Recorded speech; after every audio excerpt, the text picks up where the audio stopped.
Betul, kita tak bermusuh dengan babi. Tapi jangan ternak babi banyak sangat. Sampai tenggelam lembu. Tak boleh. Sebab kita berada dalam negara Islam. Ternak babi negara Cina tak apa.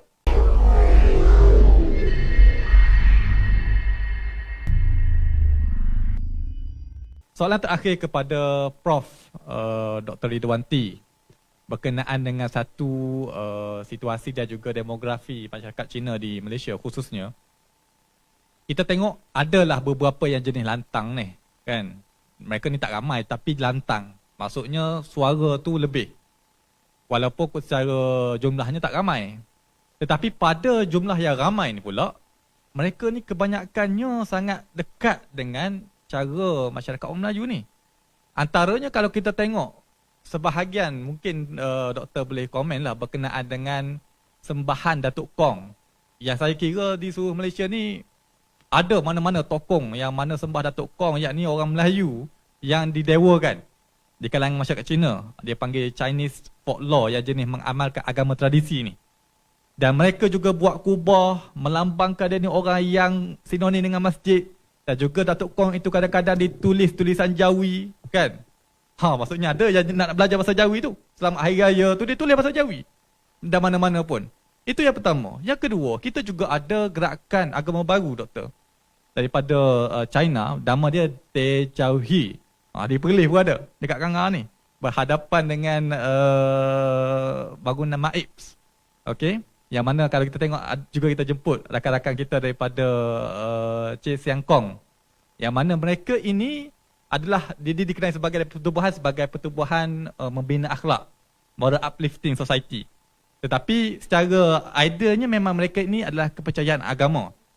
Cuma tidak didaftarkan sebagai gerakan agama. Mereka meletakkan gambar Jesus dalam toko mereka ni. Dan malah mereka juga meletakkan khat Nabi Muhammad. Dia tak gambarkan Nabi Muhammad, cuma khat.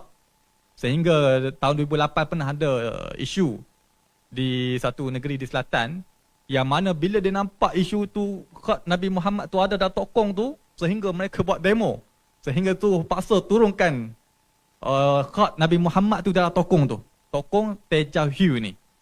Jadi gambaran seolah-olah macam kita lebih sikap untuk nak jaga kemuliaan dikatakan kan. Nak jaga kemuliaan, so turunkan gambar tu berbanding dengan kita fikir apakah ruang dakwah yang boleh kita sampaikan kepada mereka ni. Sebab mereka ni ramai, ada 100 lebih dia punya pertubuhan dan juga rumah-rumah ibadat di Malaysia ni. Begitu juga dengan agama I Kuan Tao, juga agama baru dari Taiwan, juga bertapak di Malaysia, juga ramai. Dan dia juga memuliakan Nabi Muhammad. Letak, tapi dia gambarkan Nabi Muhammad SAW. Dan sebahagian di Malaysia ni dia tak gambarkan, tulis nama je. Dan begitu juga agama Bahai yang juga ramai juga masyarakat di kalangan masyarakat Cina juga. Mereka juga mengiktiraf Nabi Muhammad sebagai Nabi mereka. Cuma dalam isu-isu begini, doktor, dia boleh menjadi polemik kalau dia tidak dihandle cara baik. Jadi kita ingin berinteraksi dengan mereka, apakah ruang-ruang yang boleh kita gunakan di atas perkara-perkara yang seakan dilihat boleh jadi sentimen polemik ataupun sentimen sensitif terhadap agama, yang kita boleh manfaatkan kepada mereka untuk ruang kita sampaikan Islam kepada mereka. Silakan, doktor. Terima kasih kepada pengusi. Soalan pertama tadi, yang awal tadi saya belum jawab lagi. Pasal keadaan di New Zealand dan sebagainya. Ini datang soalan baru pula. Tak apalah, saya jawab mana yang sempat lah kan. Tuan-tuan perempuan kena memahami budaya masyarakat Cina ini. Ya. Kalau daripada kecil dulu memang patung orang Melayu ni memang dekat rumah saya. Itu disebut sebagai Natok Kong. Habis tu Sampo Kong. Kong-kong belaka kan.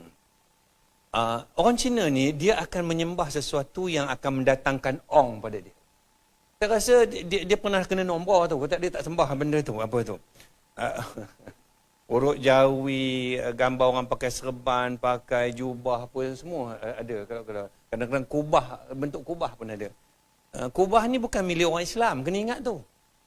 Saudara, kubah ni seni reka Moorish Indian, nothing to do with seni bina kepunyaan hak kita, tak ada. Kubah ni seni bina Moorish Indian. Cuma nampak cantik, orang Melayu terima lah kan. Kan? Macam bentuk pagoda tu. Pagoda tu pun Islamik. Selagi tak ada patung tercokong kat situ, Islamik lah tu bukan? Kubah. Apa juga seni bina yang datang kepada apa juga bangsa, Islam dah terima belaka. Itu daripada awal tadi saya dah sebut. Islam tidak tolak seni bina apa tu dan sebagainya. Balik soalan ni tadi, daripada dia menyembah patung yang pelik-pelik, lebih baik dia sembah orang Islam. Kawan-kawan dia yakin Islam bawa ong pada dia. Oh, betul. Orang kat Islam ni kena ingat juga ni. Ni soalan belum jawab lagi. Dia ini soal kepercayaan macam ong lai. Nenas ni dalam bahasa Cina ni, nenas, ong lai, buah tu bermakna buah rezeki masuk. Sebab itu ong lai ni bagi orang Cina itu antara alat sembahan yang paling penting untuk dijamu tu. Sebab pada mereka bila sembah dia tu ong mari. Ini kawan saya Ibrahim Lai ada. Ibrahim Lai, kan? Ingat Lai tu dia punya surname lah kan. Bahasa Cina ni dia unik. Dia percaya kepada sesuatu buah contoh kan. Dan dia berikan nama buah tu special ong lai. Sebab itu bila kita dah Islam, jangan pula percaya letak buah nineh masuk rumah jadi ong lai. Tak boleh.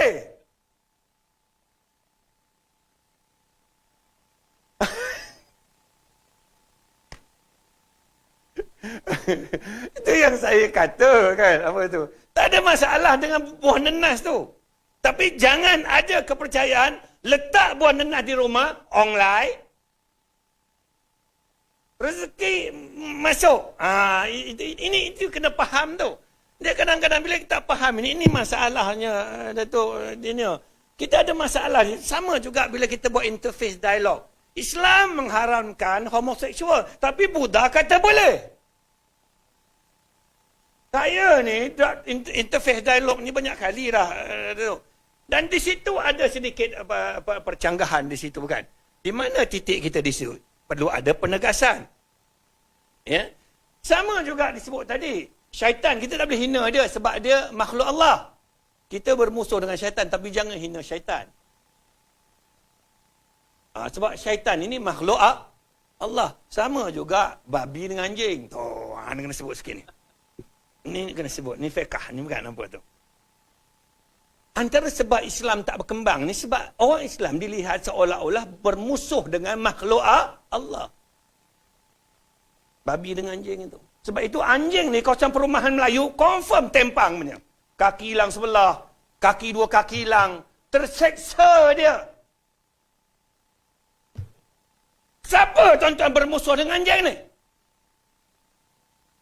Sedangkan orang Islam dulu bela anjing jaga kebun dia, anjing sebagai kompas dia dan sebagainya. Cuma janganlah pergi bela anjing, kita tak suruh pun. Tapi jangan bermusuh dengan anjing. Sama juga dengan babi. Tapi jangan ternak babi terlebih pula. Ini masalah dia, kau tak faham macam ni. Ni yang saya lawan tu, Dato', minta maaf ni. Saya, supaya jelas lah. Betul, kita tak bermusuh dengan babi. Tapi jangan ternak babi banyak sangat. Sampai tenggelam lembu, tak boleh. Sebab kita berada dalam negara Islam. Ternak babi negara Cina tak apa. Banyak-banyak tak apa. Tuan-tuan, saya tegas soal ini. Ketegasan dalam Islam ni penting. Sama juga apabila Qatar dipilih menjadi Piala Dunia bola sepak. Barat punya perancangan pilih negara Islam untuk liberalkan dia. Arab boleh masuk, LGBT boleh masuk. Itulah simbol bola sepak. Simbol bola ini, itu dia. Kepada dunia. Seks, Arab. Dia ingatkan, Barat mengingatkan, bila Qatar dipilih dengan penduduk tak sampai 400,000, dia boleh masukkan unsur-unsur macam ini. Tapi Qatar kata, tak boleh. Ini kadang-kadang Islam ni perlu pada penegasan. Kamu datang ke negara aku, ikut hukum hakam aku. Bagaimana aku pergi negara engkau, interaksi tuan-tuan. Kau nak berinteraksi negara Islam, ikut cara Islam. Kita pergi ke negara orang bukan Islam, ikut cara mereka. Ya, dengan berhati-hatilah, jangan masuk aja, betul tak? Qatar kata, masuk ke negara aku, simbol pun tak boleh, iklan pun tak boleh. Tak, tuan-tuan, bagaimana sebiji bola yang menjadi simbol maksiat, akhirnya disebabkan penegasan ini, bola menjadi simbol dakwah sehingga ke seluruh dunia hari ini. Disebabkan oleh Piala Dunia dan ketegasan Qatar ini, orang menghampiri masjid-masjid nak tahu Islam ni apa. Saya sebelum ini, minta maaf tuan-tuan ni, saya cukup, kalau sebut saja negara Arab ni, saya tak berapa seronok. Sebab persepsi orang bukan Islam ni terhadap Arab, orang Melayu, minta maaf Datuk tak. Sebab saya buat kajian PhD saya tentang persepsi orang Cina terhadap gerakan politik Melayu.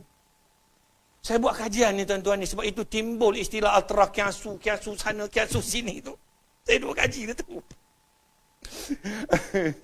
Minta maaf lah, saya buat kajian itu kan. Tuan-tuan tahu, masa ada ke tidak ni, apa tu? Tuan-tuan tahu tak, antara salah satu sebab yang menjadikan Islam sangat perlahan di negara kita ini, sangat perlahan. Dunia lain Islam meningkat dalam negara mereka sampai ke 10%. Kat Malaysia ni 1%, tak bergerak macam tu je. Ya, sangat-sangat perlahan. Ya, sebab ini soal persepsi. Kita nak buang persepsi ini. Islam selalu dilihat pada negara Arab, pada orang Melayu, betul tak? Bila contoh tak ada, nak masuk Islam macam mana? Sebab itu kami dikata sebagai Deep Huan, Pen Huan Nam, gitulah. Saya dah selalu cakap dengan kawan-kawan saya ni. Kita dianggap sebagai orang Melayu. Masuk Melayu dan sebagainya kan. Dan persepsi itu, persepsi mereka terhadap bangsa Arab, Melayu tidak apa-apa nak comel. Macam mana kan? Itulah hakikat dia kan. Ya? Kita mengharapkan negara Arab lah, negara yang paling bersih, sebab air Zam-Zam dekat situ kan. Contoh, kan Kaabah ada kat situ, makam Nabi ada kat situ, betul tak? Ya, kita harapkan persepsi dia akan jadi cantik situ, tapi tak boleh. Bila contoh tak ada, jadi payahlah. Dan dia jadi payah lagi di negara kita dakwah nak berkembang. Datuk, saya nak sebut di sini kepada kawan rakan-rakan sekalian. Sebab sosialisasi politik negara kita ini terlampau perkauman. Tubuh NGO berasaskan bangsa.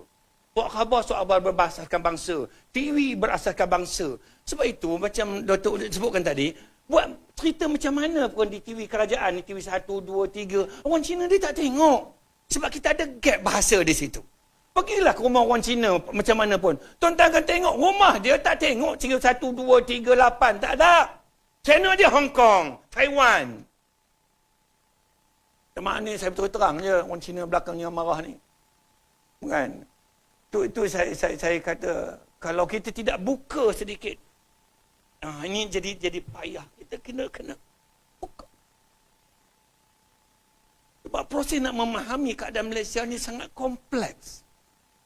Terutamanya apabila sesuatu isu itu dipolitikkan, apa itu orang politik tidak dapat memberikan contoh yang baik dan sebagainya, dia jadi makin rumit. Dan kita tak ada di dunia lain universiti berasaskan parti politik, negara kita ada. Universiti berasaskan pada pertubuhan yang disebutkan tadi itu. Saya tak nak sebut je, banyak boleh sebut ni kan. Tapi masa tak ada kan. Kita ada dan menggunakan bahasa-bahasa pengantar masing-masing.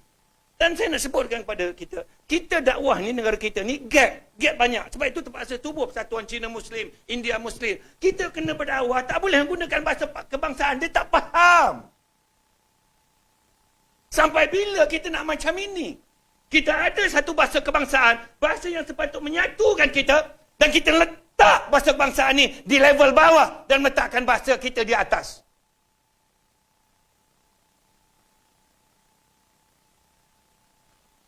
Dah lah tuan-tuan, saya cakap ni jadi panah ni. Tapi saya nak sebut tuan-tuan sekalian, kita menghadapi Malaysia ni terlampau kompleks. Dakwah kita sukar untuk menembus ini sebab dia terlalu bersifat perkauman. Orang Cina tak baca tulisan berita harian, tak ada tu. Pergilah rumah ni, semua sahabat baca Cina je. Jadi bila maklumat nak sampai kalau kehidupan dia begitulah. Itu yang saya selalu sebut, kita kena buka sikit, kita kena tahu kita duduk di mana. Kalau proses pencinaan berlaku di negeri Cina, itu fine, betul. proses pengidiaan di India itu betul. Tapi bila kita tiba di sini, kita menjadi NGO yang sangat garang nak memartabatkan bahasa kita dan sebagainya. Sehingga masyarakat kita tak boleh berbahasa kebangsaan dan sebagainya. Orang Cina marah bila saya cakap begini, Datuk. Tapi ini yang menghalang kita ini sekarang ni. Akhirnya terpaksa kita pergi. Cakap begini kena terjemah. Cakap begini kena terjemah. Cakap begini kena terjemah dan sebagainya. Akhirnya tubuh Persatuan Cina pun jadi Persatuan Cina Islam, Persatuan Cina Muslim Malaysia, dia jadi Cina. Kadang-kadang saya sedih lagi, dia lebih Cina pada Cina pula sambut raya. Ini bahayanya. Dia pula terlebih Cina pula. Orang Cina tak bawa tanglong keliling taman, dia sambut perang tanglong, dia bawa tanglong keliling taman. Saya kata, jangan over betul tak tu kan? Jangan apa tu lebih-lebih. Tak? Banyak benda saya nak sebutkan dalam berita. Dakwah ini, interaksi kita dengan Muslim ini, dengan negara kita ini terlampau kompleks. Dari segi sejarahnya tidak diperbetulkan. Akhirnya dipermainkan oleh orang-orang politik dan sebagainya. Dia menjadi tambah rumit. Saya nak sebutkan, kalau ditakdirkan tidak berlakunya, maknanya apa tu, nak masuk Islam ni kena kahwin, nak kahwin ni kena masuk Islam. Lagi rendah peratusan orang nak masuk Islam.